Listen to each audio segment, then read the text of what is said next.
At 6:35 on a Saturday morning, I stood beneath the brass awning of the Harbor Lantern Inn with a key that had opened the same service door for 30 years. It did not turn. I tried again, slower. The old brass bow still carried the initials Samuel had engraved when we bought the building. VC on one side, SC on the other. A young security guard stepped out from behind the glass. "Ma'am, that entrance is restricted. I own this hotel." His expression shifted. "I was told you're attending as a guest today." Two housekeepers had stopped beside a linen cart. One looked away. The other stared at the floor. Then my daughter Laura appeared in the lobby, dressed for the anniversary ceremony. "Mom," she said, opening the door only wide enough to step outside. "We agreed today might be overwhelming for you. We agreed to no such thing." Her smile stayed in place. "Please don't make this difficult in front of the staff." I could have raised my voice. Instead, I looked past her shoulder and noticed the fresh inspection seal on the fur door near the service corridor. The wire was blue. Price Safety always used red. I photographed it, then slipped the useless key into my purse.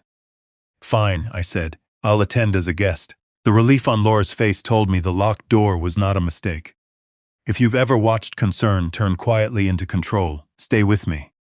Tell me where you're listening from. And remember this. The moment someone insists they know what is best for you is often the moment you should notice what they no longer want you to see. My name is Vivian Cross. I was 68 that morning, and Harbor Lantern was not simply a hotel with 34 rooms. It was the last place where my husband still felt present. Samuel and I bought the building in 1995, when it was an abandoned customs warehouse with broken windows and pigeons nesting above the ballroom. He saw arches, balconies, and warm light. I saw water damage, liability exposure, and 12 ways a guest could sue us before breakfast. That was our marriage in miniature. Samuel imagined what a place could become. I made sure it survived long enough to become it.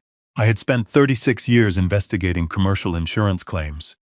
Fires, burst pipes, equipment failures, staged burglaries. The hardest cases were not the dramatic ones. They were built from ordinary details arranged to tell the wrong story. After Samuel died 6 years earlier, I kept working at the hotel for 2 more years. Then I began handing daily operations to Laura. She was capable, organized, and better with online systems than I ever wanted to be. She knew the staff and had managed 2 hurricane evacuations without losing her composure. I believed stepping back was an act of trust. That morning, I wondered whether Laura had mistaken trust for surrender. Inside the ballroom, white linen covered the tables. A string quartet played near the tall windows. 30 years of photographs filled display boards, Samuel covered in plaster dust, Laura holding a paint roller as a child. On the printed program, my name appeared below Laura's. Laura Bennett, Chief Executive Officer, Vivian Cross, Founder Emeritus. I read it twice. Founder Emeritus sounded dignified. It also sounded retired, ceremonial, finished. I owned 56% of the company. No one had asked me to become anything emeritus. Ethan, Laura's husband, found me near the photographs. He kissed my cheek and glanced around. "You made it," he said. I nearly didn't. His eyes dropped toward my purse. "The new access system has been confusing for everyone." It recognized the security guard. He laughed softly. "You know what I mean." Ethan had joined the business 4 years earlier. His title was Director of Development. He negotiated vendors and spoke often about unlocking the property's potential. Samuel used to say that anyone who described a building only in terms of potential had usually stopped seeing what was already there. During the ceremony, Laura thanked the staff, the Preservation Society, and several local investors. She spoke warmly about Samuel, then she spoke about the future. "Harbor Lantern must evolve," she said. "We have a responsibility to protect what this family built by making difficult decisions before circumstances make them for us." The guests applauded. I did not. It sounded like the opening argument in a conversation I had not been invited to have. Afterward, I walked to the office behind the front desk, where access credentials were managed. A technician named Miles Carter was packing cables into a black case. "Miles, why doesn't my key work?" He froze. That was answer enough to make me close the door. I was told to deactivate all legacy credentials. By whom? He looked toward the hallway. "Mrs. Bennett approved it, Laura." He nodded. "Reactivate mine." "I can't." "You can't, or you were told not to." His face reddened. "There's an emergency operations directive attached to your profile." I held out my hand. "Show me." He hesitated, then turned the laptop around. The directive authorized Laura to restrict my access whenever my presence created confusion, safety, exposure, or interference with established reporting procedures. Below that was a list of alleged incidents. I had entered a closed kitchen during a grease inspection. I had questioned a contractor in front of employees. I had instructed a housekeeper to reopen a stairwell marked unsafe. Each statement contained a piece of truth. None told the truth. The kitchen had been empty. The contractor had used the wrong fire-rated caulk. The stairwell had been blocked by banquet chairs, not structural damage. Claims investigators learn that a false report rarely invents everything. It borrows real details and changes their meaning. "Who wrote this?" I asked. "I don't know. Who uploaded it?" Miles clicked a tab. "Executive Administration, that means Laura or Ethan." He said nothing. I copied the document number and looked at the authorization date. 3 weeks earlier, I remembered that week because Julian Price's company had completed our annual fire and life safety inspection that Monday.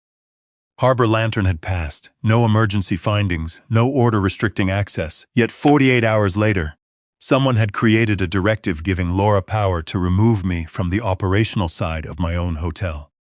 I stared at the date until the numbers stopped looking like numbers. The locked door had not been the beginning. It had been the first thing they could no longer keep me from noticing. I left the anniversary celebration before lunch. Laura was standing near the ballroom doors, speaking with a couple from the Preservation Society. She saw me put on my coat and excused herself. "You're leaving already?" "I've had enough celebrating." Her expression softened in a way that might have looked kind to anyone who did not know her. "Mom, I wish you wouldn't take this personally. You changed my access, my title, and my authority without telling me. Which part should I take impersonally?" She lowered her voice. "Ethan and I are trying to stabilize the hotel. You don't see everything anymore." That sentence stayed with me on the drive home. Not because it was cruel, because it was true. I did not see everything anymore. For 30 years, I had known which roof drain clogged first in heavy rain, which boiler knocked before a pressure problem, and which vendors padded invoices with fees no one checked. After Samuel died, I stopped walking the property every morning. I let Laura choose new software, new contractors, new reporting systems. Trust had created blind spots. By Sunday afternoon, I had turned my dining room into a claims office. I printed calendars, meeting notices, vendor changes, inspection reports, and every email I could still access. I arranged them by date across the table. In an insurance investigation, you did not begin with the loss. You began with the last moment everyone agreed things were normal. 6 months earlier, Laura had suggested that I stop signing routine vendor approvals. "You shouldn't have to chase plumbing invoices," she had said. A month later, Ethan moved the maintenance records to a cloud system. "It'll make audits easier." Then executive meetings shifted to Thursday mornings, when I volunteered at the Maritime Museum. "We didn't want to burden you." Each explanation had been reasonable. Together, they created a hallway with fewer and fewer doors. I called Naomi Patel on Monday morning. Naomi and I had met 13 years earlier while investigating a warehouse fire. The owner claimed $500,000 in destroyed inventory. Naomi proved the goods had been invoiced through 3 companies and never existed. She had a gift for making money. "Tell the truth. We met at a bakery 2 towns over. You think someone is stealing?" she asked. "I think someone is preparing something. That's a more expensive answer." I slid copies of the emergency directive and vendor lists across the table. Naomi read without interrupting. Then she tapped the directive. "This gives Laura control during any claimed safety issue." "Yes, who decides whether an issue exists?" "The same management team that reports it." "That's convenient." She agreed to review public records and financial material I legally retained. I did not ask her to retrieve anything I was not entitled to see. Facts obtained badly were gifts to the other side. That afternoon, I called Rosa Alvarez. Rosa had started at Harbor Lantern as a night auditor 22 years earlier. When Samuel got sick, she ran operations during the weeks I lived at the hospital. She refused to meet at the hotel. We sat in her car behind a grocery store while rain tapped against the windshield. "Did you know they deactivated my access?" I asked. I knew they were changing the system. That wasn't my question. She looked straight ahead. Laura said there had been too many conflicting instructions. From me, she said employees didn't know who had final authority. I owned the company.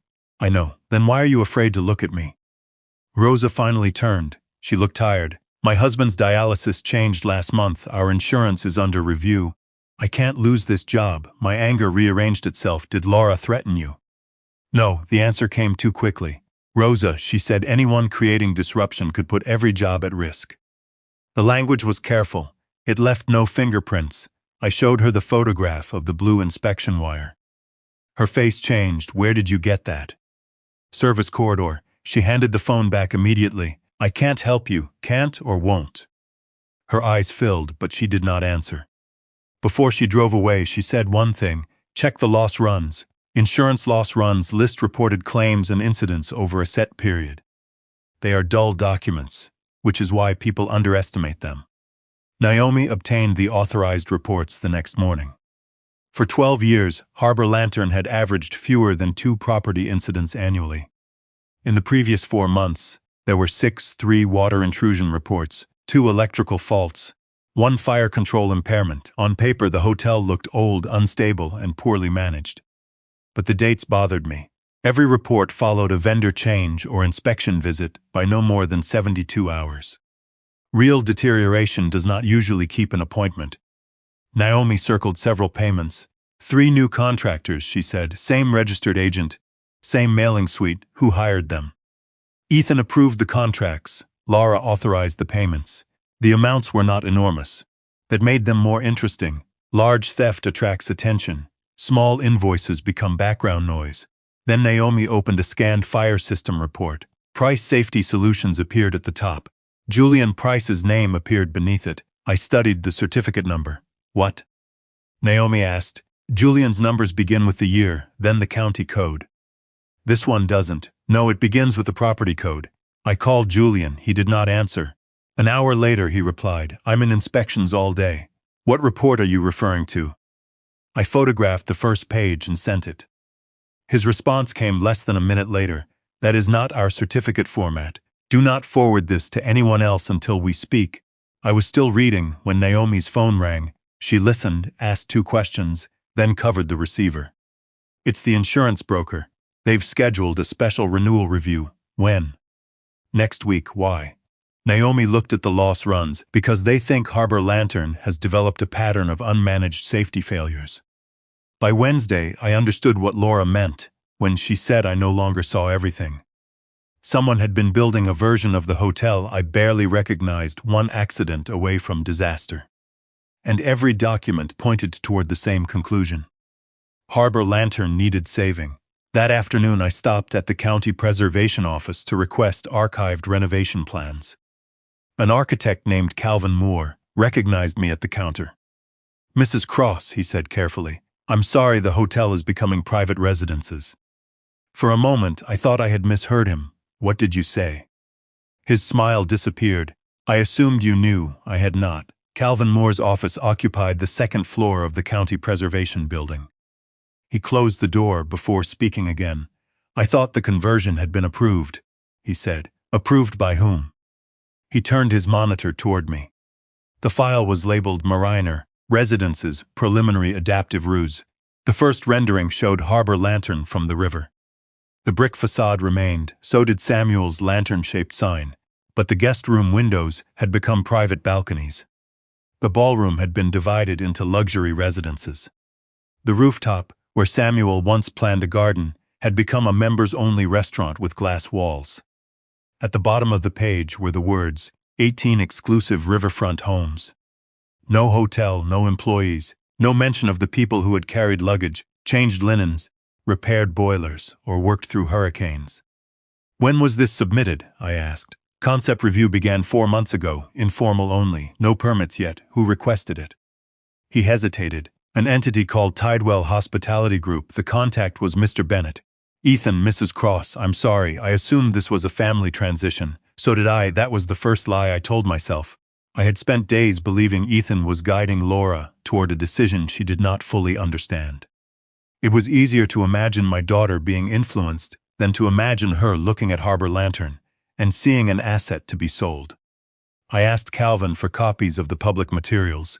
The earliest inquiry had been made 7 months earlier. That was before the first electrical complaint, before the altered fire report, before my access had been restricted. The sale had not grown out of a crisis. The crisis had grown around the sale. I met Julian Price the next morning at a diner near the industrial park. He arrived carrying a flat folder and wearing the expression of a man who regretted coming. "I have contracts all over this county," he said. "I can't have my company dragged into a family fight." This stopped being a family fight when someone used your name on a false safety report. I slid the copy toward him. Julian studied it, then placed the real inspection report beside it. His version showed Harbor Lantern had passed.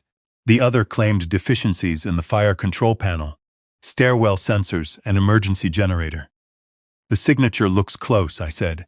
"It was copied from an old report, you're sure?" He pointed to the final stroke. "I stopped signing this way after I injured my hand 2 years ago."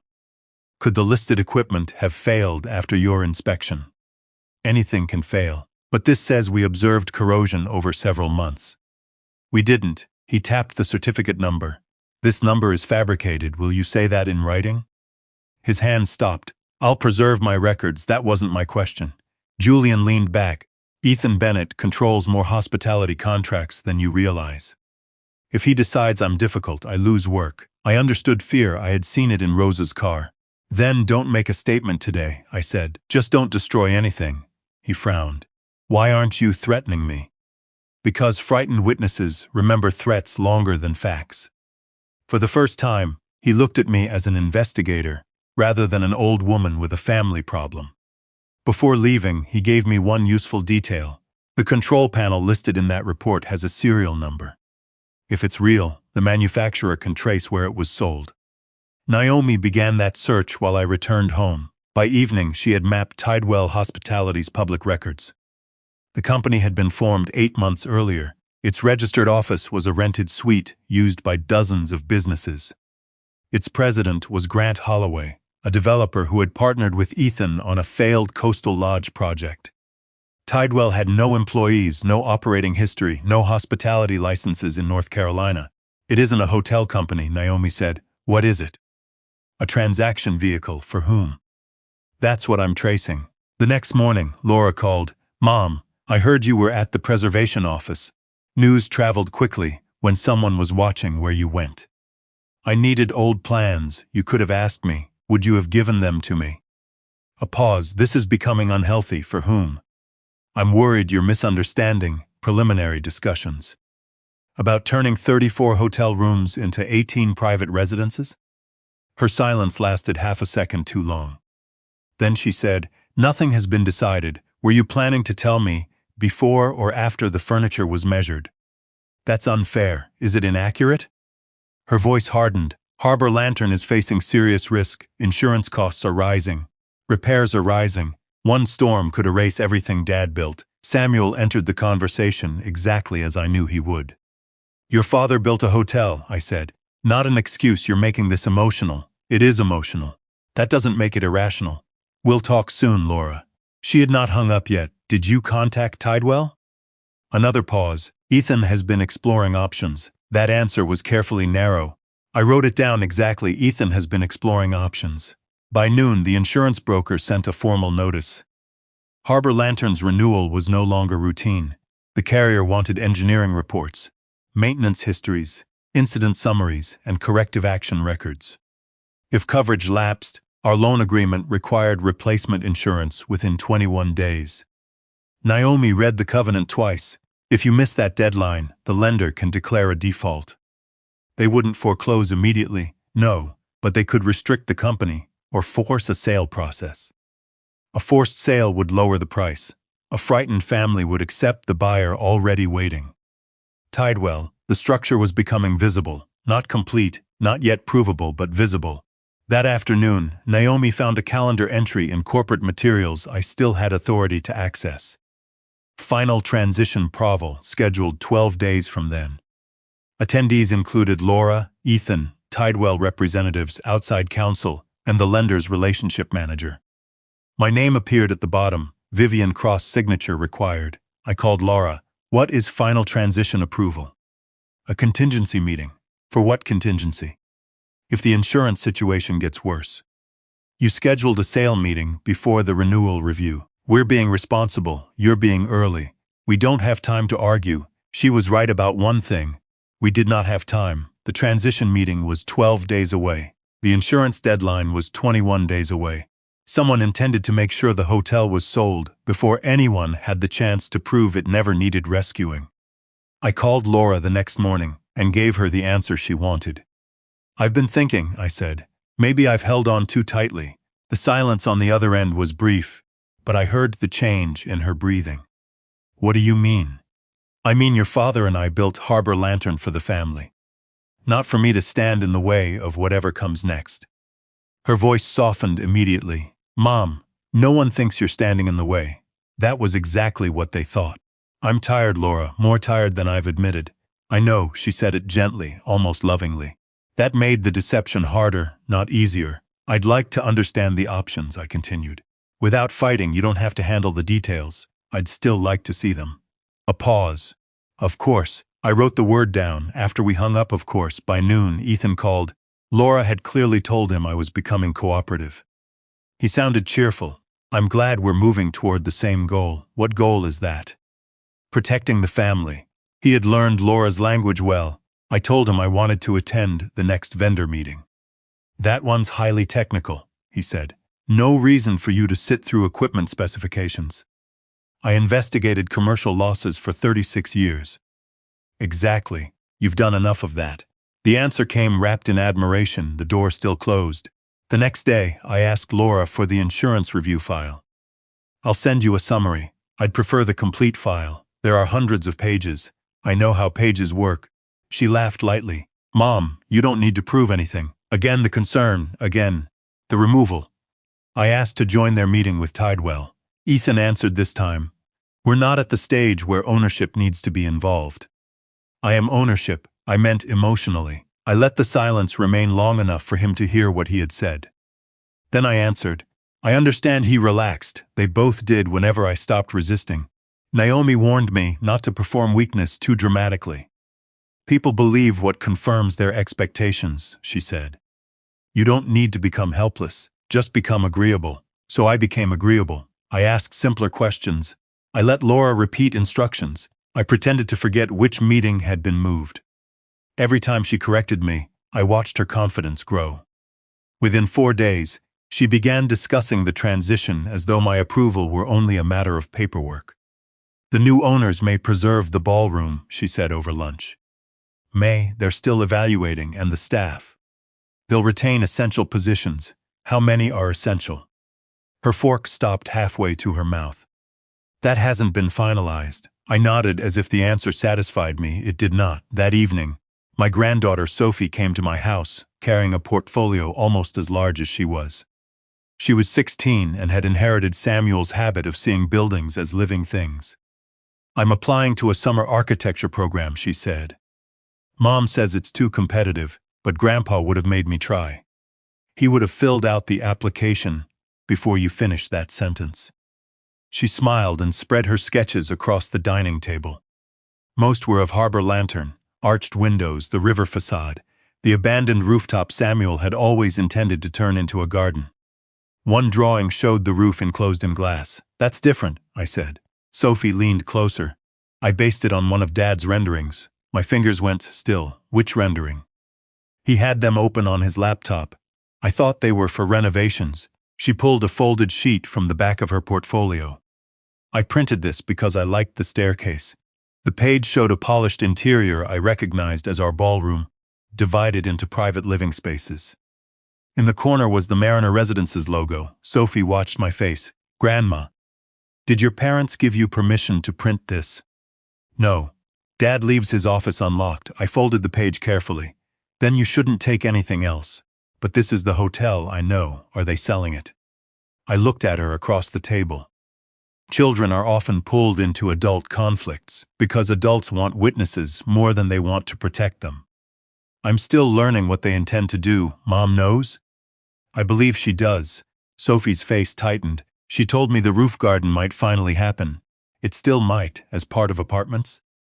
I don't know yet. She reached for the page. I gave it back. Keep your drawings. Don't search your father's computer. Don't ask questions from me. And don't lie if your parents ask what we discussed. That sounds like something bad is happening. It means something important is happening. After she left, I called Laura. I had a nice visit with Sophie. She adores you. She showed me her rooftop design. Laura became quiet. It's beautiful, I continued. She said it was inspired by Ethan's plans. They were conceptual. Mariner Residences looks more developed than a concept. Her tone changed. Did Sophie go through Ethan's computer? She showed me a printout. She had no right to take business material. She's 16. She knows better, do you? The question landed. I asked, have you considered selling Harbor Lantern? Every responsible owner considers every option. The answer was too polished to be spontaneous. For how long? We started exploring alternatives after the last hurricane season. That was 7 months ago, yes, before the safety reports. Laura said nothing. Before the insurance review, still nothing. Before you restricted my authority, Mom, I am not doing this over the phone. You're already doing it without me. Her voice sharpened. You see the hotel as a marriage. I see 42 employees, rising costs, and 2 children whose inheritance could disappear in one storm. You also see me as an obstacle. I see you as someone who cannot separate grief from judgment. That hurt because some part of it was true. I had protected Harbor Lantern, partly because it was the last place Samuel and I had built together. But love did not automatically make my judgment unsound. And fear did not automatically make Laura's judgment wise. After we hung up, Naomi sent me a document. It was an early valuation request. The sender was Laura. The date was 7 months earlier. The recipient was a private development consultant connected to Tidewell. Laura had initiated the first inquiry 3 weeks before Ethan created the company's vendor relationships. I had been wrong. Ethan had not introduced the idea and slowly pulled my daughter along. Laura had opened the door herself. The next morning, I reviewed the safety acknowledgments attached to the insurance file. Laura's name appeared on 2, Ethan's appeared on 4. At the bottom of every report was the same operational confirmation. Rosa Alvarez. I stared at her signature until I could no longer explain it away. The woman who had stood beside me through Samuel's illness had not merely watched the story being built. According to the records, she had helped certify it. I asked Rosa to meet me at a public park near the river. She arrived 10 minutes late, wearing the same Navy uniform she had worn at Harbor Lantern for years. Her employee badge was still clipped to her jacket. I placed copies of the safety acknowledgments between us on the picnic table. Is that your signature? She did not touch the papers. Yes. Did you inspect the equipment? No. Did you verify the incidents? No. Then why did you sign? Rosa looked toward the river. Laura told me I was confirming receipt, not accuracy. The form says operational verification. I didn't read every line. You always read every line. Her jaw tightened. That was the problem with knowing someone for 22 years. Their weakest excuses were easy to recognize. Tell me what happened. She shook her head. I can't. You already told me your husband's insurance is vulnerable. It isn't just insurance. Ethan said if the sale fails, the hotel may close. He said anyone creating obstacles would be responsible for 42 families losing their jobs. And you believed him? I believed the hotel was in trouble. Did you believe the reports? She looked at me then. No, the word was almost soundless. What did you see? Rosa gathered the papers and pushed them back toward me. I can't do this here, then tell me where. I said I can't. She stood. I did not stop her. Fear makes people move before they decide where they are going. Naomi was less sympathetic when I told her. She signed false acknowledgments. She signed documents she says she misunderstood. You believe that? I believe she is frightened. That doesn't make the signatures disappear. No, but it may explain why they exist. Naomi folded her arms. Vivian, explanation and innocence are not the same thing. I knew that better than most people. In claims work, I had met owners who inflated losses because payroll was due. Parents who staged thefts because medical bills had emptied their savings. Desperation could explain fraud. It could not make fraud harmless.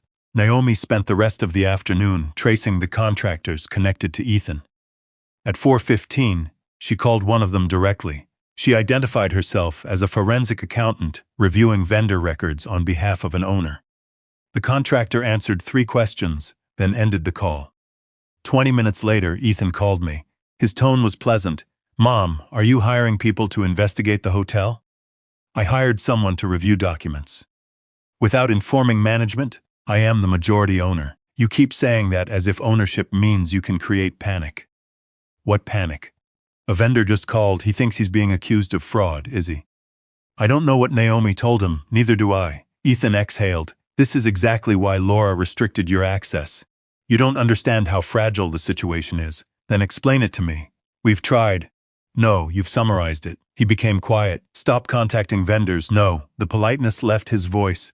"You could damage the sale." There it was, not the contingency, not the option, the sale. "Thank you, Ethan." "For what?" "For finally calling it what it is." He hung up. The next morning, my name appeared on the front page of the Wilmington Ledger's business section. Aging founder interferes with safety operations at historic hotel. The article described Harbor Lantern's recent incidents and quoted an unnamed executive who said emotional attachment had complicated necessary modernization. It claimed I had entered restricted areas, contradicted safety professionals, and pressured employees to ignore operational boundaries. Every allegation came from the directive Laura had created. The article did not call me confused. It did something more effective. It called me dangerous. My phone began ringing before I finished the first paragraph. Former employees, preservation board members, 2 reporters, a guest who had held her wedding at Harbor Lantern 20 years earlier. Laura called last. "I told you this could happen," she said. "You told the newspaper?" "No, did Ethan?" "I don't control what reporters hear. You control the documents they quoted. Those documents exist because of your behavior." I looked down at the photograph accompanying the article. It showed me standing outside the locked service entrance on the morning of the anniversary. Someone had taken it from inside the lobby. "You used the ceremony to create evidence," I said. "That is not what happened." "Then tell me what happened." "You showed up after being asked to use the guest entrance. You challenged security. You questioned staff. I arrived at my own hotel. You keep making everything about possession, and you keep making theft sound like management." She went silent. For a moment, I thought she might finally admit something. Instead, she said, "The city inspector is coming this afternoon." The inspection closed the 3rd floor before sunset. 2 smoke control dampers had incomplete service records. A corridor sensor did not respond during testing. Until the systems were certified, 11 rooms could not be occupied. Reservations had to be canceled. Guests posted photographs online. By evening, the hotel's review pages were filled with words like unsafe, neglected, and unstable. The story Ethan needed was becoming real. The staff did not know what to believe. One housekeeper called me privately. "Mrs. Cross, are we closing?" "No decision has been made," Mr. Bennett said. "You're blocking the only buyer." I closed my eyes. "Did he say what happens to your jobs after the sale?" "He said most of us would be protected." Most, another careful word. I could have released Julian's original inspection report. I could have told the press about Tidewell. I could have accused Ethan publicly and forced Laura to answer. But if I made claims before the evidence was complete, Ethan would call them retaliation. The lender might panic, the insurer might suspend negotiations entirely, and 42 employees would become collateral damage in a family war. So I said nothing. For 3 days, the article remained unanswered. People mistook my silence for shame. On Friday morning, Julian called. I traced the serial number. I sat upright, and the control board, described as damaged at Harbor Lantern, was originally installed at a rental property on Masonboro Island. Who owns it? A limited liability company connected to Ethan? Yes, the damaged equipment had not simply been misidentified. It may have been brought into the hotel. I need the manufacturer records, I said. I have them. Will you provide a statement? Julian hesitated, then he said, we should meet. Before we could arrange it, my phone displayed a message from Harbor Lantern's staffing system. Rosa Alvarez had not reported for her shift. Her supervisor could not reach her. Her access badge had been disabled at 8:03 that morning. I drove to the hotel but did not go inside. One of the front desk clerks met me near the loading area. "She left this for you." It was a plain white envelope. My name was written in Rosa's careful block letters. Beneath it, she had added, "Please don't open this at the hotel." I held the envelope against the steering wheel. Whatever was inside had frightened Rosa enough to disappear. And someone had erased her access less than an hour after she left it behind. I drove 3 blocks before opening Rosa's envelope. Inside were 4 folded pages, a flash drive, and a note. "Mrs. Cross, I should have told you sooner. I kept thinking I could protect my family without choosing a side. I was wrong. There is no place to stand between the truth and a lie once people begin losing their jobs." The first page was a photocopy of the night maintenance log. Harbor Lantern still kept paper logs, because Samuel had never trusted a system that could disappear with one failed server. Each entry required the name of the employee, the time, the problem reported, and the action taken. On the night before the fire control system was declared impaired, the log showed an entry at 10:57 p.m., contractor access authorized by E. Bennett. At 11:42, a maintenance employee named Marcus Lee had written, "Mr. Bennett instructed staff not to contact Price Safety until morning. Replacement component brought through loading entrance." The final line had been crossed out in black ink. Rosa had preserved the original beneath it with a carbon sheet. I stared at Ethan's initials beside the entry. The second page was a photograph of the fire control panel taken at 9:16 that evening. Its serial number matched Julian's legitimate inspection records. The third photograph was taken the next morning. A different serial number, a different circuit board. The damaged unit had not failed inside Harbor Lantern. Someone had installed it after Julian's company left. The fourth page contained handwritten instructions from Ethan. "Do not create an outside service ticket until carrier representative has inspected existing condition." Existing condition. The wording was chosen to make a staged problem sound like a discovered one. I inserted the flash drive into my laptop. It held a backup of the old access control system. Ethan had ordered the hotel's keycard software replaced 2 weeks earlier. Officially, the upgrade improved security. Unofficially, it erased the easiest version of the entry history. Rosa had exported a copy before the old server was removed. I called Naomi. She arrived at my house 40 minutes later with 2 laptops and a legal pad.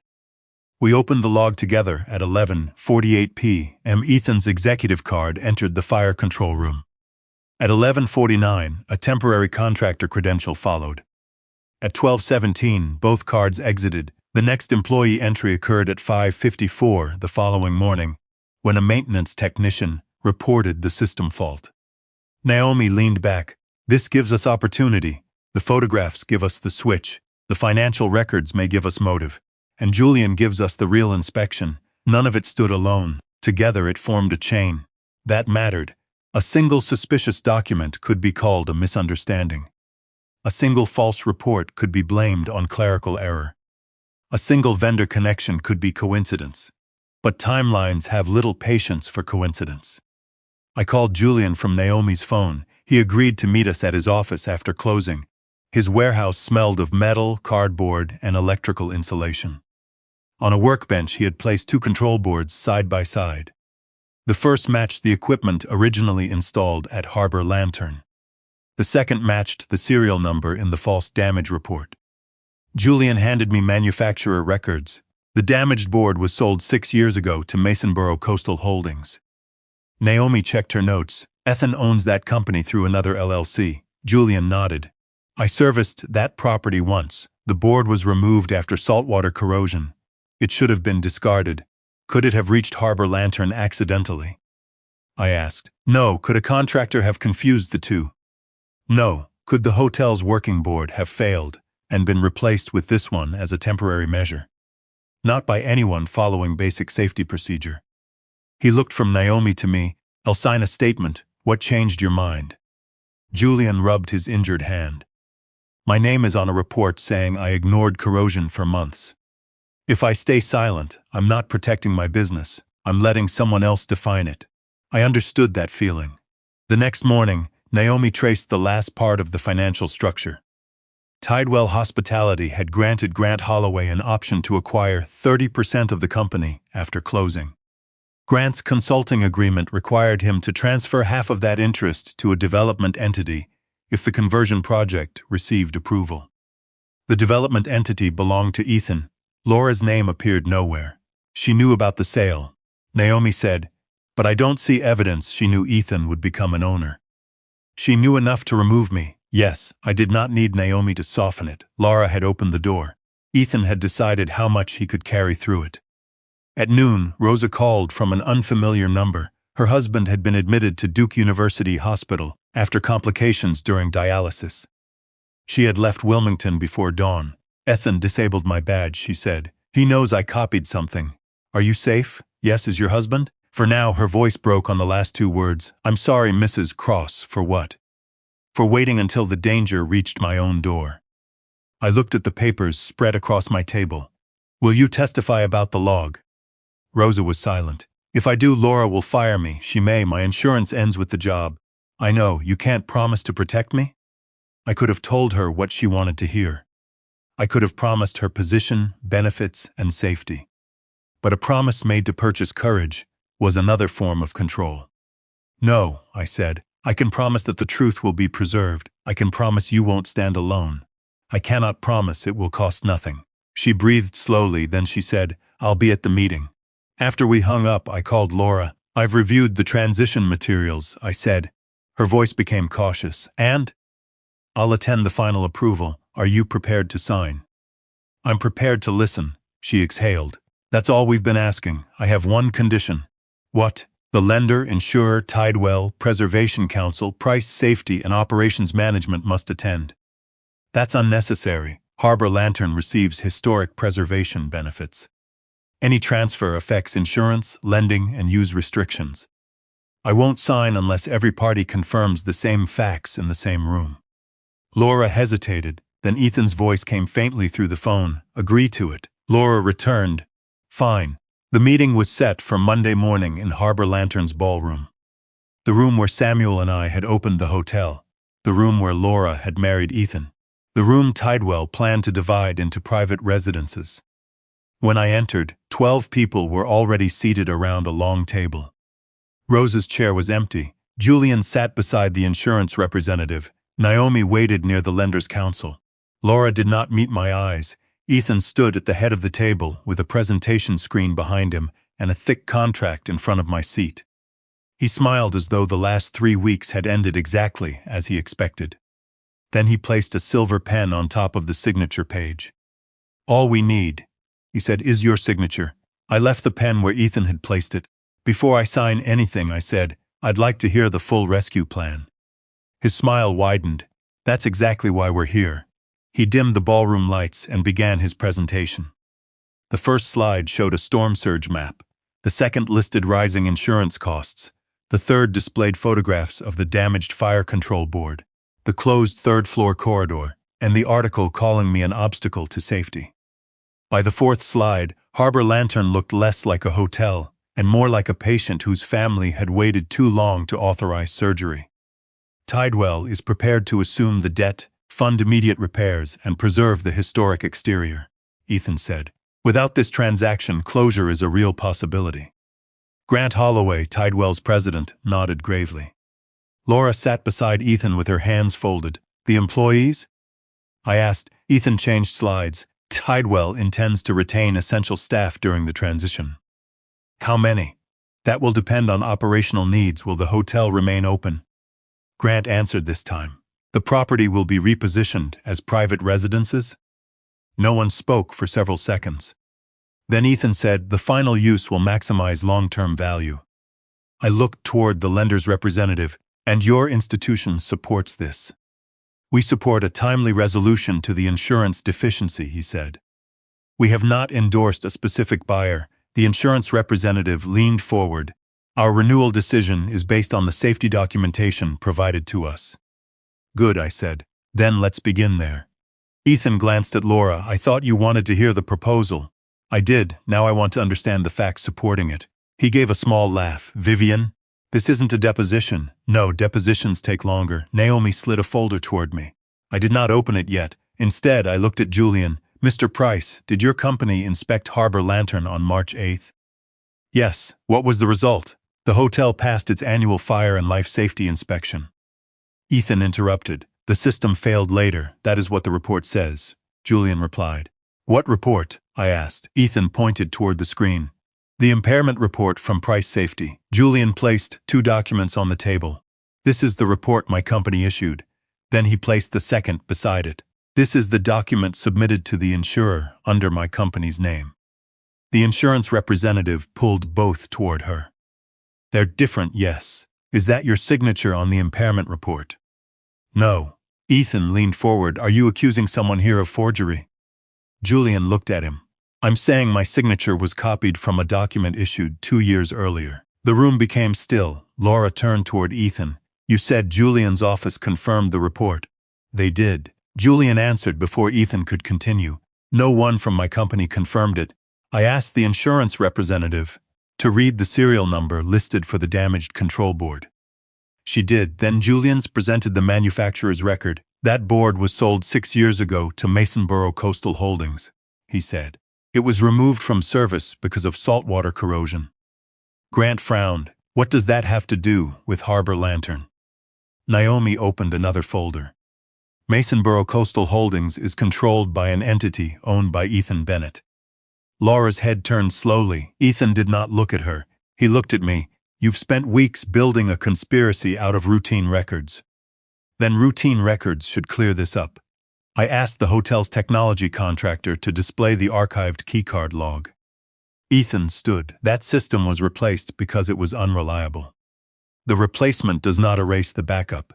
The screen showed a list of entries. 11:48 p.m. E. Bennett, Fire Control Room. 11:49 p.m. Temporary Contractor Credential. 12:17 a.m. Both credentials exited. The insurance representative studied the screen. When was the fault reported? 5:54 the next morning, I said. Ethan crossed his arms. I went to inspect an existing problem, with a contractor carrying a control board from one of your other properties. I don't know what he carried. Then perhaps Rosa does. The ballroom doors opened. Rosa entered wearing plain clothes instead of her hotel uniform. She looked exhausted, but she walked directly to the empty chair. Laura stared at her. You were told not to come onto the property. Rosa set a paper log on the table. I was told many things. Ethan's face changed for the first time that morning. Not fear, calculation. Rosa explained the night entry, the replacement component, and Ethan's instruction not to call Julian's company until after the insurer had inspected the condition. That's a lie, Ethan said. Rosa turned the log around. The instruction appeared in Ethan's handwriting. He barely looked at it. Anyone could have written that. Naomi placed 3 signed vendor approvals beside the log. The handwriting matched. Ethan looked toward Laura. She's protecting Vivian because she knows her own job is at risk. Rosa's voice shook. My job was at risk because you needed us afraid. Laura stood. Did you replace that board? Ethan did not answer. Did you? I was trying to create urgency. The admission escaped before he could pull it back. Grant closed his folder. The lender's counsel began taking notes. The insurance representative said, We are suspending the non-renewal decision pending a fraud investigation. Ethan looked around the table. You all think this changes the financial reality? The hotel is still old. It still needs capital. Vivian will never approve what it takes to save it. You may be right about the capital, I said. You are wrong about everything else. Naomi displayed Tidewell's ownership documents. Grant's option agreement appeared on the screen, followed by the transfer provision benefiting Ethan's development company. Laura read the page twice. You were going to own part of Tidewell? Eventually. You told me this was an independent buyer. It was the only structure that worked. For whom? For all of us, no, Laura said. For you. Ethan's expression hardened. Don't pretend you're innocent. You contacted the consultant first. You requested the valuation. You wanted the sale before I ever created Tidewell. Every face turned toward Laura. She looked at me. He's right. The words hurt even though I already knew them. I believed we had to sell, she continued. I believed one storm, one major claim, one bad season could destroy everything Dad left us. So you removed me. I thought you would never consider it. You never asked, you would have said no. That is not permission to answer for me. Laura lowered her eyes. The lender's representative asked whether the emergency directive had been approved by the majority owner. No, Laura said. Ethan stared at her. Laura, she did not look at him. The safety restrictions, the access changes, the transition meeting. My mother did not approve them. Ethan pushed his chair back. You're destroying the company to protect your feelings. I looked at Laura. When did protecting what your father built begin requiring you to erase the person who built it with him? Her mouth opened, but no answer came. For several seconds, the only sound in the ballroom was rain against the tall windows. Then Laura said, I don't know. It was the first honest thing she had said to me in months. I used my majority vote to suspend Ethan and Laura from all management authority pending independent review. The lender paused its default process. Tidewell's representatives left without the contract. Ethan remained standing at the head of the table, surrounded by the rescue plan that had just collapsed. Laura looked at the unsigned signature page in front of me. What happens to the hotel now? I closed the contract. I decided that before I entered this room. Are you selling it? No. Relief crossed her face too quickly. I held her gaze, but keeping Harbor Lantern does not mean returning to the way things were. The first thing I did was remove myself from daily control. That surprised everyone. Laura looked at me as though I had spent weeks fighting to reclaim a chair, only to stand up the moment it was returned. I don't understand, she said. You assumed there were only two choices, I told her. You control Harbor Lantern, or I do. I turned toward the lender's representative. There will be a third. Before the meeting, Naomi and I had already spoken with an independent hotel management company based in Charleston. They specialized in historic properties with complicated ownership structures. They had no connection to our family, Tidewell, or any of Ethan's vendors. For the next 2 years, they would oversee operations. Major contracts would require 2 approvals from people who were not related to each other. Safety records would be stored in a system that preserved every revision.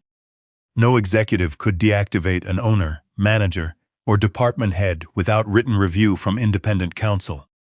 Most importantly, no member of my family could make an emergency decision and then define the emergency afterward. Laura sat very still. So I'm fired. You're suspended pending the review. For how long? As long as it takes to separate what you feared from what you chose. Her face tightened. That sounds like punishment. It is a consequence. Ethan laughed bitterly from the other end of the table. And what happens to me? You no longer work for Harbor Lantern. He looked toward Laura, expecting her to object. She did not. The insurance carrier opened a fraud investigation into the false safety report and staged equipment failure. Julian provided his records. Rosa turned over the original maintenance log. Naomi documented Ethan's financial interest in Tidewell. I did not know whether the matter would become criminal. That decision belonged to people with authority I did not have. But Ethan lost the thing he had relied on most, access, not just to the hotel, but to the story he had been telling about himself. His debts did not disappear. Tidewell withdrew from the sale. Grant Holloway denied knowing how the equipment had reached Harbor Lantern, and his lawyers began separating his interests from Ethan's before the week was over. Laura moved into a rental house 2 months later. She did not leave Ethan because I demanded it. I never did. She left because she finally understood that he had used her fear of losing the hotel to hide his plan to profit from its destruction. That did not make her innocent. She had initiated the valuation. She had restricted my access. She had allowed staff to believe I was unstable and dangerous. She had given the newspaper language designed to make my judgment look unreliable. For nearly 4 months, she and I spoke only when necessary. An apology could not restore what had been removed, one decision at a time. Rosa returned to work after her husband left the hospital. The new management company reviewed her conduct and kept her as operations director. Not because she had helped me, but because 22 years of performance mattered more than one frightened failure. I insisted that Harbor Lantern establish an emergency benefits fund for every employee. Rosa objected when she learned about it. You don't have to do this for us. I'm not doing it for you. She looked surprised. I'm doing it. because no employee should have to choose between telling the truth and taking a sick husband to treatment. The fun belonged to the staff, not to my gratitude. That distinction mattered. Sophie took the collapse of her parents' marriage harder than she admitted. For a while she stopped drawing Harbor Lantern. I did not push her. One afternoon she arrived at my house, carrying Samuel's old rooftop sketches. "I found these in Mom's garage," she said. Samuel had drawn a garden above the ballroom with native grasses, brick paths, and a covered place where guests could sit during summer rain. He had never completed it. Sophie unfolded her own design beside his. "I don't want apartments up there," she said. "Neither do I. Could we finish the garden? We could ask a preservation architect." She smiled faintly. "You mean I don't get to decide? You get to contribute." It was a small joke, but both of us understood it. The following spring, restoration began. Sophie worked with Calvin Moore and a landscape architect from the Preservation Society. She learned that loving an old building did not mean freezing it in time. It meant changing it, without erasing the people who had shaped it. Laura visited the site once, but remained outside the rooftop work area. She had been coming to see me every few weeks by then. Our conversations were careful. She did not ask for her position back. I did not offer it. One rainy afternoon, we met in the records room to review boxes of Samuel's photographs. Laura stopped at the doorway. "May I come in?" It was such a simple question that another person might not have noticed it. "I did, yes," I said. She entered but did not touch anything until I handed her a box. We found a photograph of Samuel standing in the unfinished ballroom, covered in dust and smiling as though broken plaster were a gift. Laura held it for a long time. "I really thought I was protecting this," she said. "You were protecting yourself from being afraid." She nodded. "I made you disappear so I wouldn't have to hear you disagree." "Yes, I'm sorry. I know, it was not forgiveness, but it was no longer denial." 1 year after the anniversary celebration, the rooftop garden was ready to open. The locksmith met me beside the new iron gate and held out 3 brass keys. "Who gets these?" he asked. "One goes to the independent manager." I said. "One to the safety director. And the third?" I took it from his palm. "This one stays with me." Laura stood several feet away. She did not ask for a key. Instead, she said, "Would you like me to walk up with you?" I would. Sophie joined us, carrying a rolled copy of the final garden plan. I placed the key in the lock. This time it turned. Beyond the gate, native grasses moved in the river wind. Samuel's brick paths curved between benches and young magnolia trees. At the center stood a small plaque, "Samuel Cross Garden, completed by the family who learned to ask." I read it twice. A year earlier, a lock had been used to make me a guest in the place I had built.